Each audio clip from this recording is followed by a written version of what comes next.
Dans les précédentes vidéos, tu as vu les 4 piliers fondamentaux de l'équilibre hormonal. Tu es parti à la rencontre de tes 4 déesses intérieures et tu as pu définir ta condition hormonale. Aujourd'hui, je vais t'aider à identifier quels sont les 5 ennemis principaux de l'équilibre hormonal.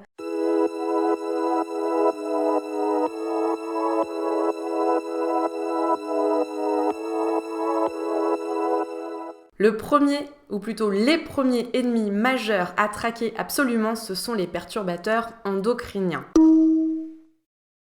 Pourquoi ? Les perturbateurs endocriniens ont 2 possibilités d'action majeures. Soit ils miment une hormone de ton cycle menstruel et donc ils vont provoquer l'effet de cette hormone, soit ils ne vont pas mimer l'hormone mais plutôt ils vont venir saturer les récepteurs hormonaux et cela va entraîner un dysfonctionnement au niveau de tes propres sécrétions hormonales. Dans les 2 cas, le résultat est le même.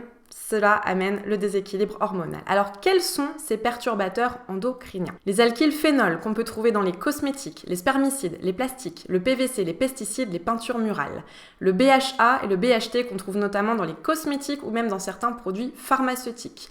Le bisphénol A, bien connu pour être dans beaucoup de plastiques et notamment les emballages alimentaires.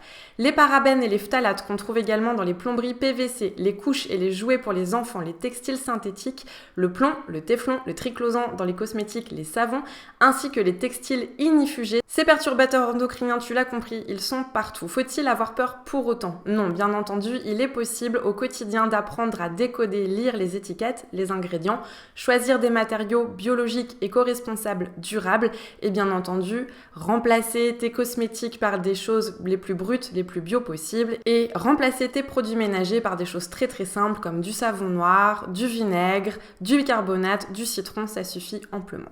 Le deuxième ennemi principal de l'équilibre hormonal, c'est l'alimentation, ou plutôt bien entendu la mauvaise alimentation.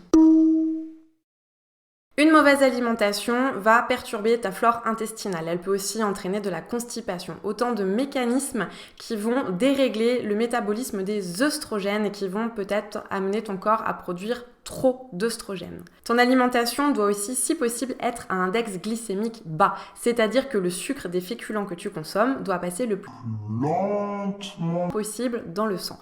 Pourquoi ? L'équilibre de la glycémie est un mécanisme hormonal et comme tous les mécanismes hormonaux, si l'un est troublé, cela va entraîner une suite de déséquilibres hormonaux, une suite de réactions hormonales comme les domino days. Attention également à l'utilisation du soja comme aliment principal dans ton alimentation. Effectivement, consommer du soja en petite quantité peut avoir des effets régulateurs sur tes hormones. Mais ce que j'observe le plus souvent, c'est qu'au-delà de 2 à 3 portions de soja par semaine, les femmes vont plutôt souffrir d'hyperœstrogénie. En fait, ça va fonctionner un peu comme un perturbateur endocrinien, c'est-à-dire que le soja va mimer l'action des œstrogènes et donc tu vas avoir trop d'œstrogènes dans le sang. Troisième ennemi de l'équilibre hormonal, c'est un foie épuisé. Tout ce qui peut épuiser le foie, à savoir les grignotages, la suralimentation, l'abus de médicaments ou la prise de médicaments inutiles, la prise de pilules, toutes ces choses vont rajouter du travail. Le foie est occupé à faire la détox, le foie est occupé à faire le métabolisme des protéines, lipides, féculents, le foie est occupé à neutraliser les excès d'hormones. Oui, mais voilà, quand le foie a trop de travail, il neutralise moins bien. Les œstrogènes, en conséquence, peuvent se retrouver sous une forme beaucoup plus agressive. C'est donc quelque chose auquel il faut faire particulièrement attention. Cinquième ennemi de l'équilibre hormonal et dernier ennemi de cette liste, on en a déjà beaucoup parlé, c'est le stress. Le stress fait sécréter à ton corps des hormones comme le cortisol, l'adrénaline, les catécholamines, autant d'hormones qui font basculer ton corps en mode urgence. Et quand ton corps fonctionne dans le mode urgence de façon constante ou trop souvent, le cycle menstruel va passer au second plan et la progestérone ne pourra plus être synthétisée correctement.